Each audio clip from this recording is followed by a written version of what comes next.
Na mtazamaji, watu watatu wamepoteza uwezo wa kuona baada ya kubugia pombe haramu katika eneo la Kangai, kaunti ya Kirinyaga.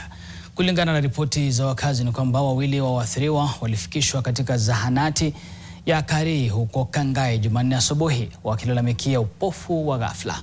Walipata huduma ya kwanza kabla ya kupelekwa katika hospitali ya Kerugoya level 5 kwa matibabu zaidi. Mwathiriwa wa tatu aliletwa kwenye zahanati mchana, pia akiripoti kupoteza uwezo wa kuona ghafla.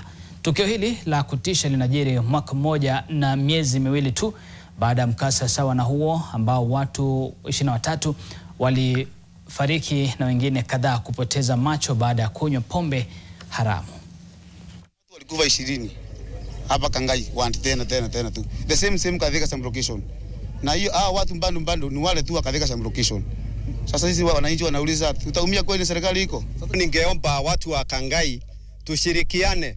Kama kuna mtu yeyote analete pombe mbaya kama yenye ilitudhuru ikatuangamizia watu 17 mwaka uliopita, tushikane wote kama watu wa Kangai tuangamize hiyo pombe.